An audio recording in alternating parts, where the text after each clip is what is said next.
Hello student. Yes, the last topic we saw principle of scientific management. Today we will see principle of modern management. The father of modern management is Mr. Henry Ford, and according to him there are 14 major principles of management with every manager has to practice for the success of the organization. Now we will see one by one what are the 14 major principles of management. First one is division of work. Division of work is nothing but the work is divided according to the employees. So according to this principle, the whole work is divided into small tasks. The specialization of the work according to the skill of a person, creating specific personal and professional development within the labor force, and therefore increasing productivity lead to specialization, which increase the efficiency of labor. That means the work is divided according to the personal and professional development within the labor force, and therefore it increases the productivity, leads to specialization, which increases the efficiency of the labor. If a person is doing the same work continuously again and again, means he will be specialized in that work and he can easily increase the productivity. That is known as the division of work. Second one is authority and responsibility. Authority and responsibility is nothing but it is the command. Authority means it is the command given by the managers, and it is the responsibility of the workers to do that command. So this is the issue of command followed by the responsibility for their consequence.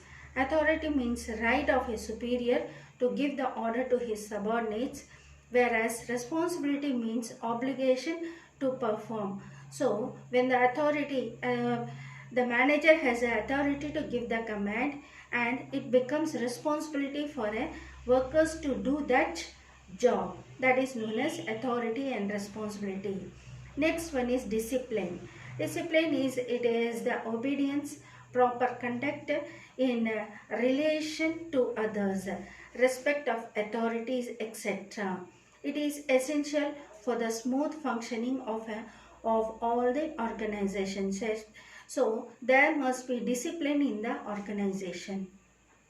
Next one is unity of command. This principle states that each subordinate should receive the orders and be accountable to one and only one superior.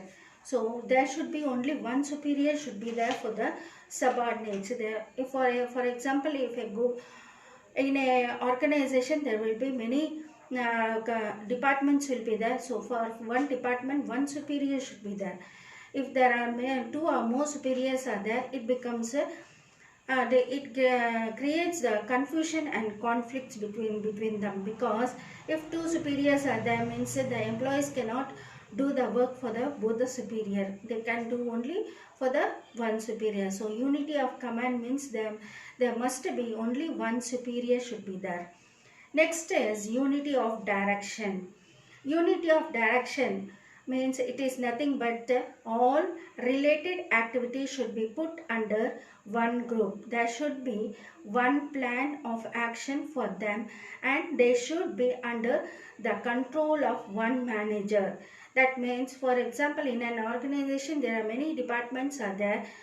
For example, production department is there, means all the work related to the production should be under the production department, and there should be only one superior should be there to give the action plan or direction, everything. So that is the meaning of unity of direction. Next we will see subordination of individual interest to mutual interest.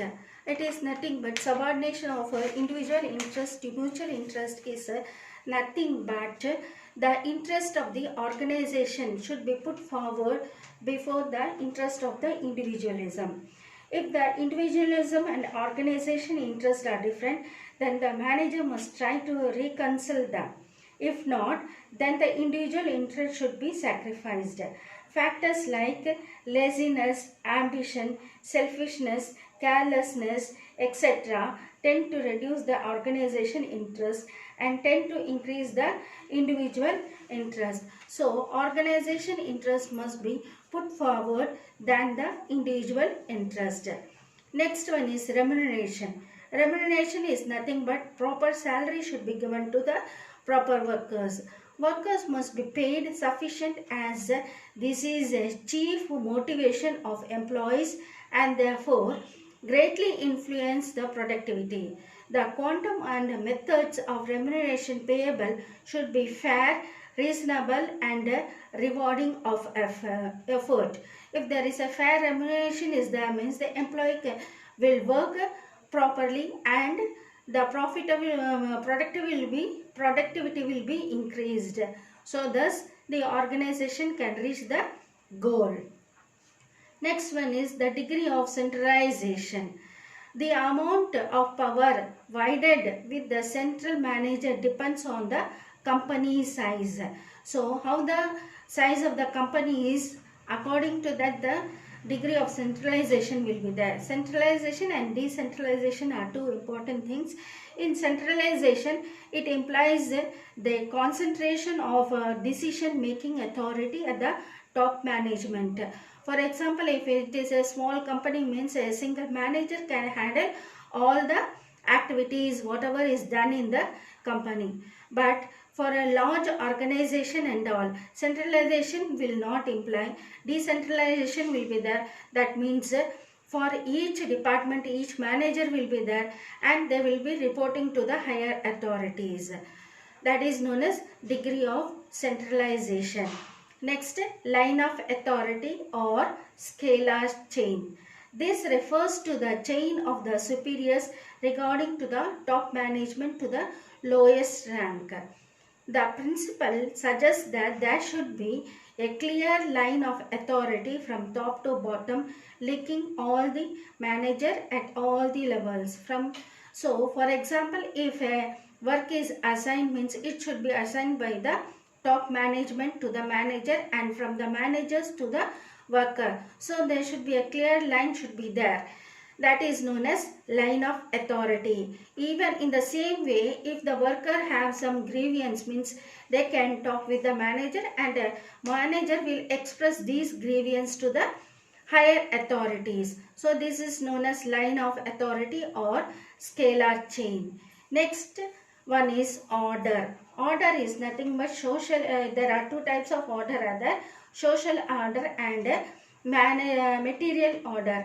Social order ensures the fluid operation of a company through the authorized productivity. This principle relates to the arrangement of things and people. There should be a place. For example, right man should be in a right place. Material order ensures the safety and efficiency in workplace. That means there should be a place for everything and everything should be in a place. So order should be acceptable and under the rule of the company. That means the right man should be in the right job and material right thing should be placed in the right order. That is the meaning of order. Next one is equity. Equity, employees must be treated kindly and justice must be enacted to ensure a just workplace. So, managers should treat the employees kindly and justice should be there. So, equity should be there between the employees. Managers should be fair and impartial when dealing with the employees, giving equal attention towards all the employees. So, all the employees should get equal attention from the manager. So, manager should deal with the employees, fair dealing should be there by the manager. Next one is stability and tenure of personnel. Stable of the nature of a personnel is a principle stating that in order for an organization to run smoothly, personnel must not frequently enter and exit the organization. So, if the organization has to work smoothly means the manager oftenly, frequently should not enter into the workers work. So workers has to do their work properly without the interference of the managers. If there is not a harmonious relationship between the manager and the worker, there should be employee turnover must may be taken, and it is very it will not be required for the organization. Employee turnover is should not be there in the organization. Next one is initiative. Initiative means using initiative the employees can add strength and new ideas to an organization. Initiative on the part of employees is a source of strength for the organization because it provides new and better ideas. Employees are likely to take greater interest in the functioning of the organization. Employees can give the ideas, and if it is applicable means the manager can take the ideas for the function of the organization. And last one is esprit de corps, which is a French word which means team spirit. This refers to the need of manager to ensure and develop moral in the workplace individually and commonly. Team spirit helps to develop an atmosphere of mutual trust and understanding. Team spirit helps to finish the task on time. So in an organization there should be team spirit should be there, which helps to finish the task on time. These are the 14 principles of modern management. I hope you could have understood all the 14 principles. Thank you.